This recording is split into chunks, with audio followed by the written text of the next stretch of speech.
அண்மை செய்தியை பார்த்து வருகிறோம். ஆழ்ந்த காற்றழுத்த தாழ்வு மண்டலமானது மாலை 5:30 மணிக்கு பெங்கால் புயலாக வலுப்பெறுகிறது.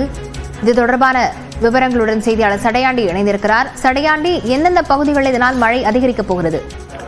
நிச்சயமா அடுத்த 6 மணி நேரத்திற்குள்ளாக இந்த ஆழ்ந்த காற்றழுத்த தாழ்வு மண்டலமானது புயலாக வலுவடையும் என்று இந்திய வானிலை ஆய்வு மையம் தகவல் தெரிவித்திருக்கிறார்கள். கடந்த 6 மணி நேரமாக அதனுடைய வேகம் 10 கிலோமீட்டர் ஒரு மணி நேரத்திற்கு 10 கிலோமீட்டர் தூரம் நகர்ந்து வருவதாகவும் இந்திய வானிலை ஆய்வு மையம் தெரிவித்திருக்கிறது. அதாவது 13 கிலோமீட்டர் வேகத்தில் நகர்ந்து வந்து கொண்டிருந்த அந்த ஆழ்ந்த காற்றழுத்த தாழ்வு மண்டலமானது வேகத்தை குறைத்துக் கொண்டு 10 கிலோமீட்டர் வேகத்தில் நகர்ந்து வந்து கொண்டிருக்கிறது. இது சென்னையிலிருந்து சுமார் 530 கிலோமீட்டர் தொலைவில் அது நிலை கொண்டிருக்கிறது. நாகப்பட்டினத்திலிருந்து 350 கிலோமீட்டர் தொலைவில் நிலை கொண்டிருக்கிறது. அதாவது தமிழ்நாடு கடற்கரையை நெருங்கி கொண்டிருக்கிறது என்பதை நம்மால் புரிந்து கொள்ள முடிகிறது. இதன் காரணமாக இன்றைய இரவு நாளை அதிகாலை வரை டெல்டா மாவட்டங்கள்ல அதிகப்படியான மழைக்கு வாய்ப்பு இருப்பதாகவும் அது மெல்ல நகர்ந்து வடமேற்கு திசையில் நகர்ந்து சென்னையை நெருங்கும் பொழுது சென்னையை ஒட்டி இருக்கக்கூடிய கடலோர மாவட்டங்கள்ல அதிகப்படியான மழை இருக்கும் என்ற ஒரு தகவலை